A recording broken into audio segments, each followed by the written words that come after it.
Greetings, good people. Welcome back to the channel. All right, so there is allegedly some drama behind the scenes of the Sherri Show. Okay, apparently the staff that Sherri Shepherd inherited was the staff. Some of them were the staff members of Wendy Williams on the Wendy Show, and those staffers are rumored to be afraid that their new boss is basically going to fire them. Okay, so this is according to the Sun, the U.S. Sun.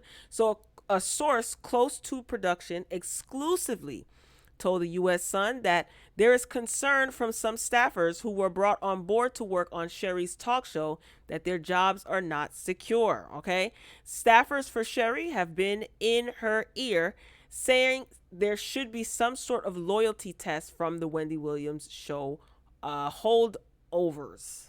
This is what one source, they call them holdovers. That's hilarious. This is what one source claimed. I want to know, who is this source that's talking to Page Six, the Hollywood Reporter, the U.S. Sun? Who is this specific? Is it Norman? You think it's Norman? Or what's her name? Suzanne? Or could it just be a staffer that's probably getting paid by some of these media outlets? You never know. Anyway, producers Suzanne and Norman Baker frequently appeared on screen for Wendy, but they've remained strictly behind the scenes for Sherri. So they're still there, but they're just behind the scenes. Suzanne was the Wendy Williams show co-executive producer, and Norman was Wendy's supervising producer. Okay, Norman and Suzanne want to believe that they'll stick around, but sooner or later, I'm sure they are going to get pushed out. There's no real place for them now. This is what a source said. Okay, Wendy's fans have slammed Sherri, who's 55, for failing to bring back the two key crew members on her new talk show. Now, I'm gonna tell you something. I'm gonna ask you a question. Have you guys been watching the Sherri Show?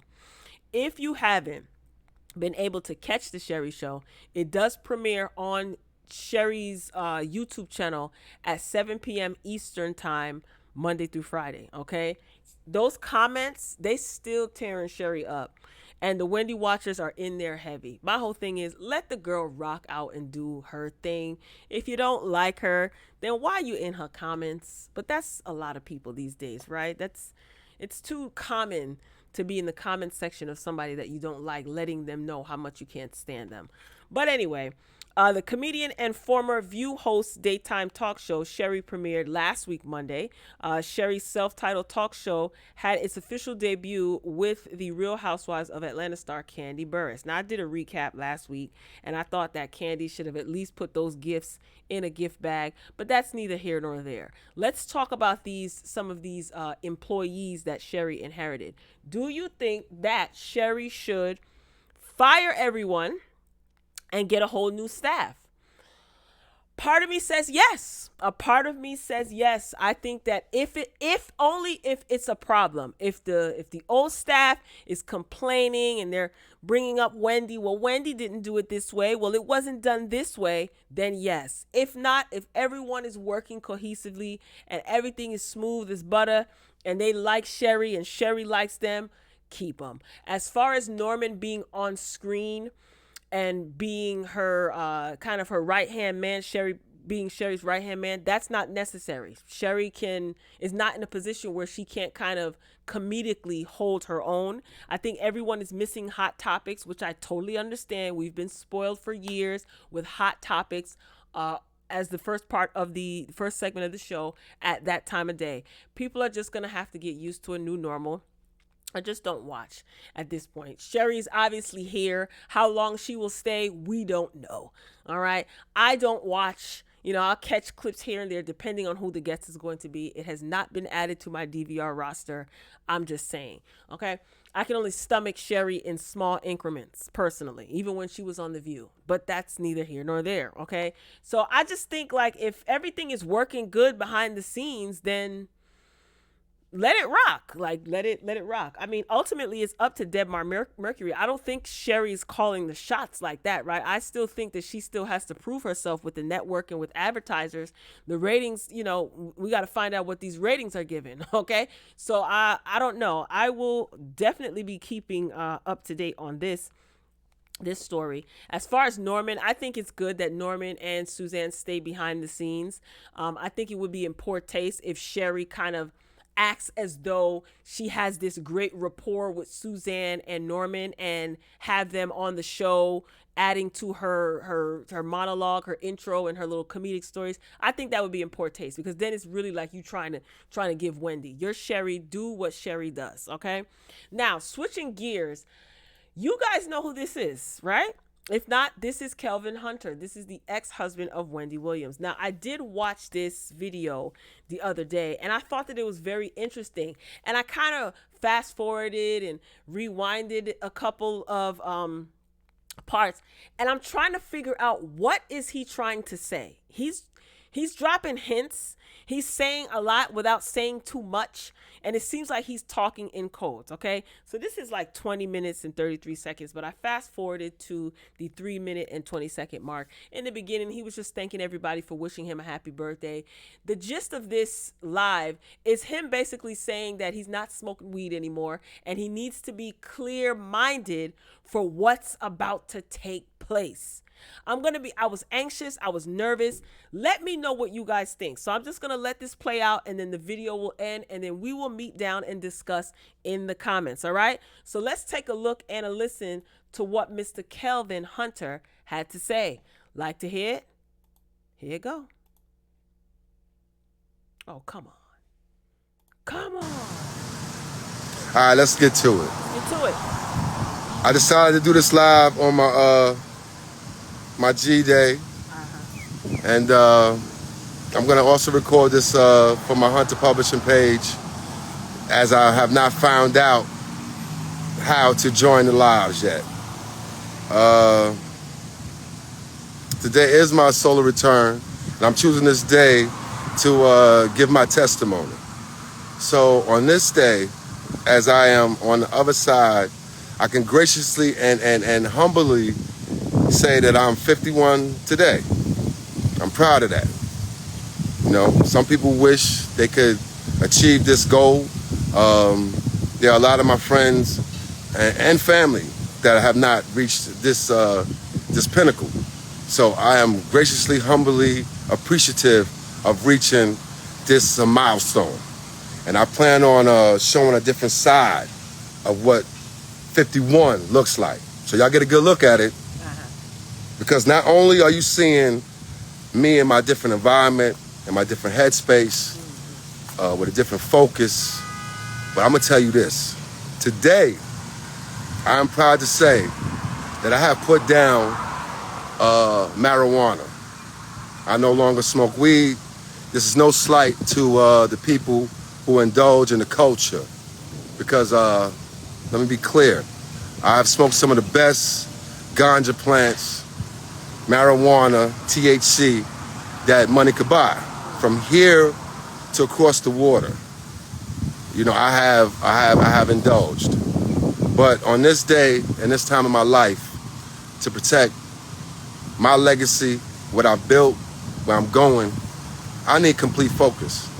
And again, I'm not slighting any man or woman who indulges in the craft, because I understand for certain people, it is a release. It is some people, it does help. But here's the thing, y'all, like, and I want to shout out to Black Balloon, because he put some knowledge in my head, you know, on his YouTube channel. You know, you got to take from these channels and this knowledge and, you know, these platforms what works for you. And what works for me is, and what I've understood is that I was depicted in this movie from Viacom and Lifetime to be some blunt smoking, protective, savage idiot.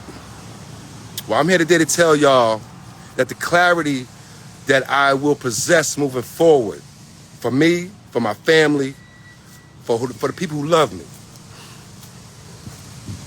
I plan on being clear-minded, clear-sighted, and I'm gonna prove to myself first and the people who love me that I am a different kind of savage, a business focused, heartfelt, very clear-minded, again, savage. And everyone that's pretty much on this live, all 57 of you, and I will share this from my other pages, and I'm sure it'll circulate. Everyone's cool and understand all the drama that's going on. and all that me and my whole family have been going to for 2-3 years. You know, we won't continue to stay down like that. And I realized that what God's purpose for me on this earth to be is the warrior, the Viking, the person who takes this whole thing where it needs to go. So I promise y'all, moving forward, y'all will see and understand and get to learn a different kind of Kelvin Hunter. One that is very, yeah. One that is very, yes. I'm sorry, I'm at the car wash, y'all. I'm multitasking. I'm using this testimony of how long I have indulged in the product of marijuana to hopefully help people, and people especially dealing with substance abuse, to go further and understand that, you know, you don't need these substances to move on and live life. And yes, I did indulge, and I enjoyed it when I did, but I'm still gonna party. I don't really drink. I drink a little wine, whatever. I'm definitely on my health is wealth kick, and I think that I owe it to my family. As I said again, I owe it to my cousins that have died. I owe it to my sister who went through her trauma. I owe it to Maurice Perry's mother, who was a dear cousin of mine. I owe it to the countless amount of people I grew up in Brownsville, and I watched them suffer. You know, I watched the product, being the product of my environment that I was, to have indulged in malt liquor and tobacco and marijuana since I was 15 years old. I tried to make myself believe that I needed this to move forward. I moved through the entertainment industry. I gave myself the excuse that, you know, listen, I need to have this. That's not me. That's him.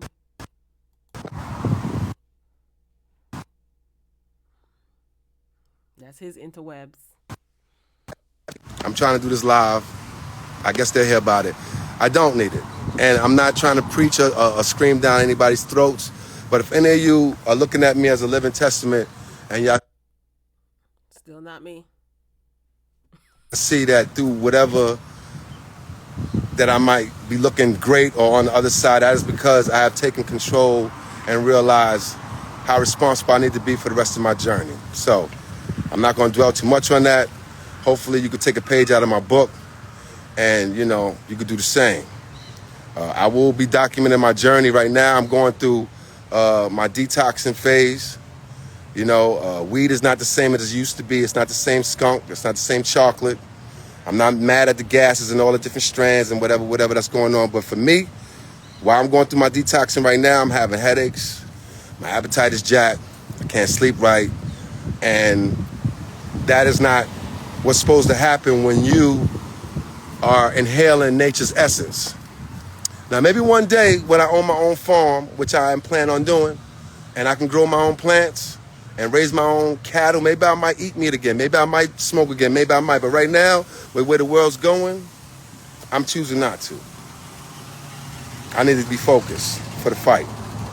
And again, my testament for what I'm doing is for all the people that have suffered through substance abuse, are currently going through it, went through it and survived, people who have not been acknowledged properly for their struggles and their accomplishments. And, you know, we offer so much in this world that's free and free-flowing for people to do whatever, that we often don't really look at the absolute effects of what it does and how it really leaves people.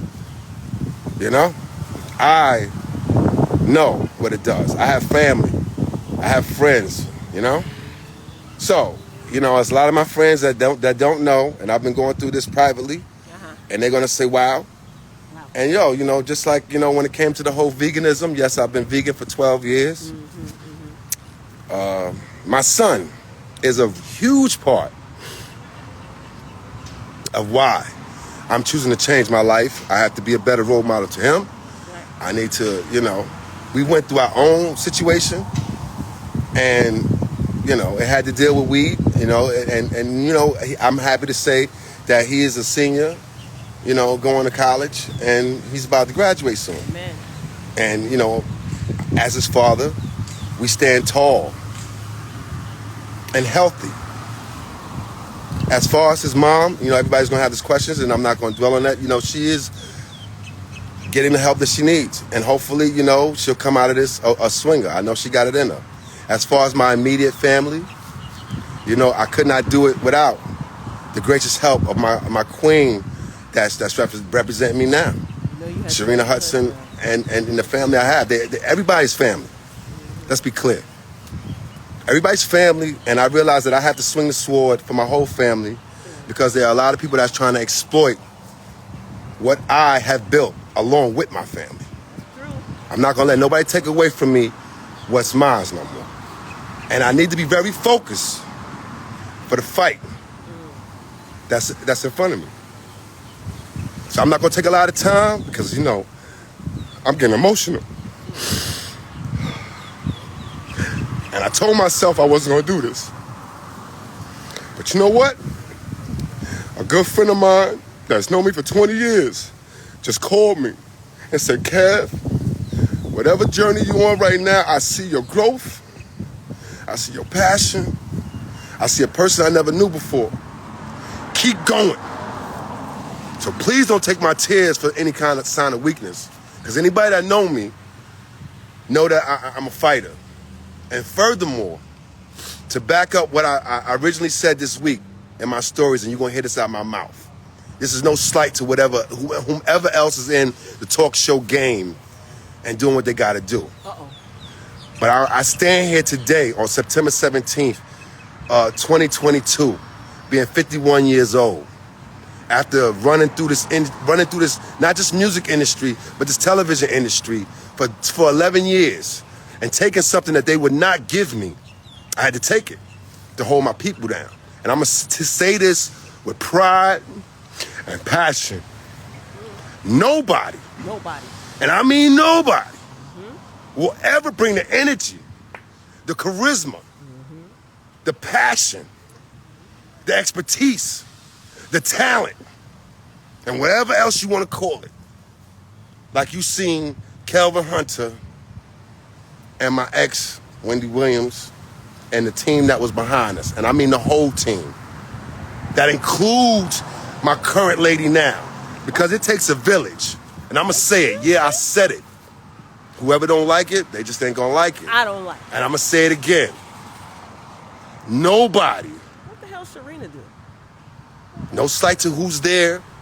Nobody will bring the energy and the charisma. So what y'all felt, what everybody subscribed to, what everybody straight up supported, when y'all all sat there and when we got there, y'all hated on it, but y'all came back and y'all loved it and we smashed it. Best and believe y'all seen a part of history. And I'm gonna represent that. I'm gonna represent that till I die. And you ain't seen the last of it when it comes to me and the legacy of it. And the people that are behind the demise or try to be behind the demise of me and mines because they couldn't stand to see a black man with so much fucking flavor and tenacity come into this game and rock it, guess what? God got something for y'all. He told me, he got something for y'all. And he's empowering me to go further and do what I gotta do. So whatever I had to go through and suffer and lose in these last 2 years, it's only made me stronger for the fight that's ahead of me. And I'm not gonna be too long, y'all. For the people that's here, that's real supportive, I love y'all. Love me and my whole family. Support me and my whole family. Because what we are going through right now, I only know certain other historical people that I could attribute, like I can only defer and refer to people.